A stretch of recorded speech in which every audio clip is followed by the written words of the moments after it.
Hey guys, what's going on? Welcome back to the channel. Star Agent Starco Gaming here, back with another Marvel Future Fighter video, guys. Today we're gonna take a look at Tier 3 Professor X. Finally, yes, thanks to my boy Juggling, who's being able to get him to tier 3 already, and has a pretty decent build. As you can see, the character rank is rank 51, so we're gonna have a pretty good idea of what this guy can do, at least in the World Boss Ultimate and squad battle. In PvP, I tried to test him out with a PvE build, CTP of Rage, and yeah, that was not happening. Was getting one shot by pretty much everything. So maybe with a PvP build is totally different, but with the PvE build it's impossible to actually test them out for PvP right now.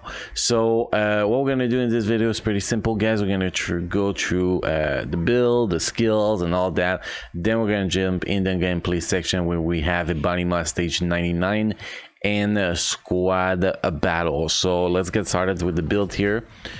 We have max cooldown, well, let's say max cooldown, maxing our defense. Critical damage is 173.98%.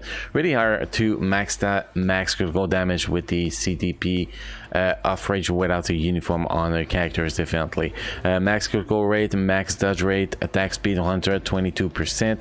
We have 34,000 energy attack, and he has the leadership ability. Very interesting. I mean, you can actually use White Fox with him when you play him in you know, in regular content where you don't have like, I'm trying to exclude Alliance Battle Extreme here, pretty much. That's what I'm trying to do here. So on World Boss Ultimate, Squad Battle, if you pick the no restriction one, Shadowland, any other game modes, you can use White Fox, which is pretty awesome. If we look at the well, gear setups, we have a mess. Not a mess, but we're doing he did the best he could with the stats he needed to go. So we're lacking a little bit of energy attack here. Definitely only got 2, but we got 3 Odin Blessing that gives critical rate and energy attacks, so it's actually not that bad. Trying to maximizing our defense, critical damage, dodge rate. So I'm pretty sure it was not easy to actually set up those, which is actually we got the max critical rate, max dodge rate. So I'm calling that a pretty decent build, definitely. I'm not gonna be trolling my boy Juggling like I usually do today, sadly for you guys. Easel set, we have a power of Angry Hulk Easel set, fully awakened, so set by the stage 12 in effect, which give 8.5% all attack, all defense, critical rate, 7.7% attack speed, 8.1% all defense, activation rate, 12% chance when attacking, plus 40% increase all attack for 20 seconds with a cooldown time of 54 seconds. If we look at the CTP here, we have a CTP of Rage, 23.5% critical rate, 26.8% dodge rate, and then we have the max stats, which is 0.9% per 1% dodge rate and critical rate, and Ingor boss damage decreased by 60%. If we look at the skills here, first is tier 2 passive, increase mind damage by 20%, increase skill damage by 20%, bonus damage by 5%. If we look at his tier 1 passive, 90% chance to become immune to mind damage, which can actually be nice against a mutant like Jean Grey if you can actually survive the first hit. His leadership, a lot of people are disappointed with that, but I think it's really fit him, to be honest. Mind resistance is pretty much what, you know, it does not boost the attack of his allies in the comics or anything like that. It's pretty much just helping them resist stuff with his mind, which the mind resist actually fit properly in my opinion. Plus he gets a 20% increase of all attack to mutant allies. So I think the leadership is actually right on the spot with him. Could give him a better tier 2 passive or something like that? Yes, maybe, but leadership wise I think it is pretty solid. Now if we look at the skills, we're going to start with the first skills. Decrease mind blast and mind resist by 30%, ignore immunity. Second skills, decrease all speed by 10%, does not ignore immunity. Decrease mind blast and mind resist by 30%, ignore immunity. Those 2 skills are not very important, are just pretty much filler that you don't really care about. Third skills, the first skills, that's really important. Here we go. You have incapacitation, you have the decrease mind blast and mind resist again. You have guards against 8 hit, very important to keep up as much as possible. You have the buff increase all attack by 25%, defense by 25%, 35% speed by 1%, and mind damage on mind damage pretty much.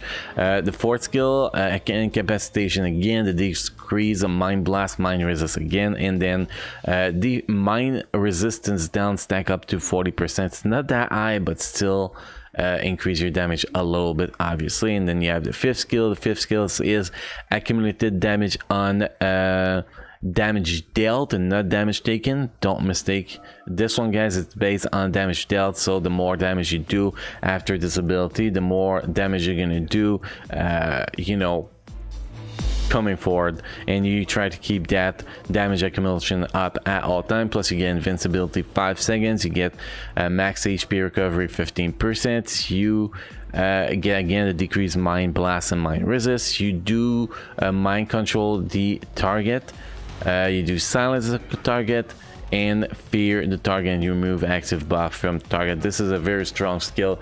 I'm still trying to figure out if this skill is better than the tier 3 actually, because it seems to be doing more damage than the tier 3, to be honest. You're gonna see during the gameplay section I'm testing a few things which I cannot have a conclusion yet. If anybody did more testing than me, can actually come with a conclusion about that fifth skill versus tier 3 skills, please let me know in the comment section, guys. And the tier 3 skill here, we have decreased mind blast and mind resist by 30%, decrease mind resistance stack up to 40%, ignore immunity, similar to the fourth skill. Apply to self, ignore target dodge rate by 100%, 80% chance to penetrate with super armor, barrier, shield, all damage, immune, invisible effect for 10 seconds, invincibility for 10 seconds, increase damage done by 20% for one attack for 10 seconds. And also I had a question on the fifth skills because they're missing the mind tag here. Is the skills actually considered mind damage skills? Yes, it is elemental mind damage skill. You can see at the end of the skill here, mind damage 100% off energy attack, additional 107 mind damage. So it is literally a mind damage skill. So all of his skills are actually mind damage, and his tier 3 is mind damage of energy attack too. So again, this is mind damage. If you go with the normal obelisk or CTP of judgment, a normal obelisk, you want to go with double mind damage for Strux, and the CTP of judgment will work just fine on this fella, definitely, without a single doubt. So hopefully we're clearing a few things about this guy. This guy is awesome. Still need to test him in Lance Ball Extreme in a few days, which is gonna be we're gonna do it on no restriction probably, since the base is the same as on Blast Day. So we're gonna be doing a Lance Ball Extreme guide for him on no restrictions. So guys, keep an eye out for this one, definitely. Anyway, we're gonna jump to the gameplay section. Like I said, we're gonna have a body mod stage 99, then squad battle. So guys, if you enjoyed the content, make sure to subscribe to the channel, drop a like on this video, and make sure to check the bell next to the subscribe button to get notified when I post a new video. We'll go live for the live stream. So you guys enjoy the gameplay section. Damn, I murdered that one. So you guys enjoy the gameplay section, and I will see you next time.